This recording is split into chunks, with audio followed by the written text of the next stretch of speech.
Bismillahirrahmanirrahim. Bagaimana kalau kita sedang menghadapi orang yang meninggal dunia?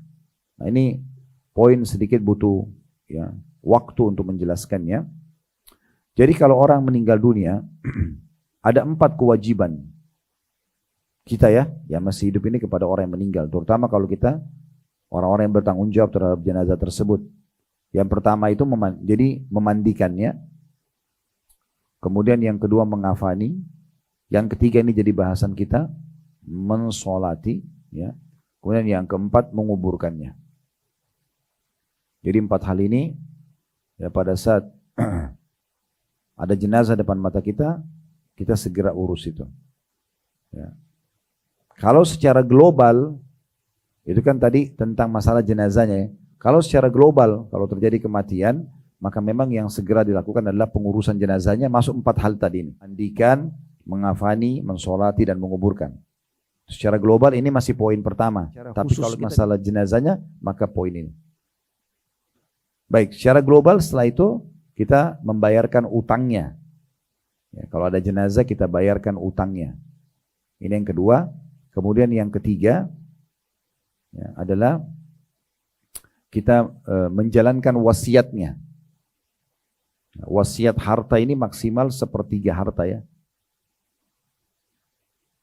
Jadi boleh kita menulis wasiat, kalau saya meninggal 1/3 harta saya diwakafin buat pesantren, diwakafin buat masjid. Kata Nabi SAW, Allah memberikan kalian kesempatan menambah pahala kalian dengan 1/3 harta kalian, tapi tidak boleh lebih.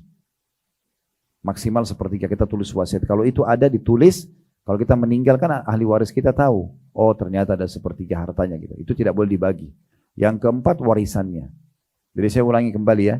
Yang perlu kita titik beratkan secara global kalau ada orang mati, ada 4 poin. Yang pertama urus jenazahnya, yang kedua adalah bayar utangnya, yang ketiga jalankan wasiatnya, yang keempat bagi warisannya. Ini juga poin penting ya, masalah bagi warisannya. Tidak boleh orang kalau pas ada mayit terus ahli waris sudah duduk untuk rembukin masalah warisan. Oh ini berarti cinta dunia ini. Kenapa bahas sementara ada jenazah? Nah, itu memang bagian rangkaian daripada harus dibahas. Daripada turun-temurun nanti tidak dibagi, ahli warisnya sudah meninggal sampai cucu dan cicit. Saya pernah temukan kasus di Indonesia sampai cicitnya belum dibagi. Ini haram dalam Islam. Kenapa ditahan?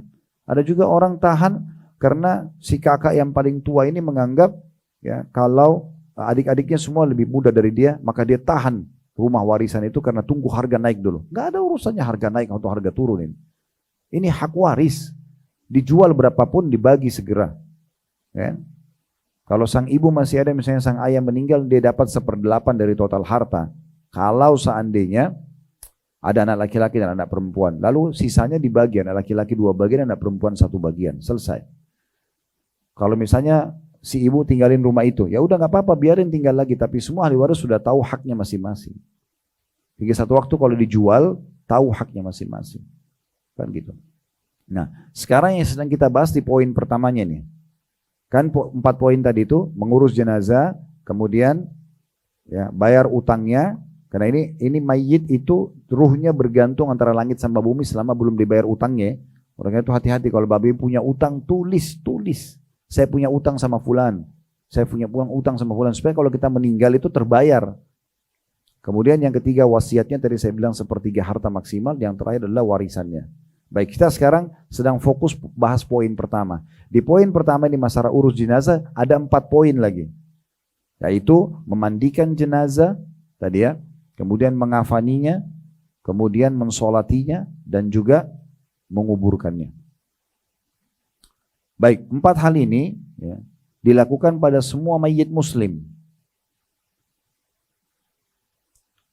Tentunya tidak berlaku pada mayit kafir.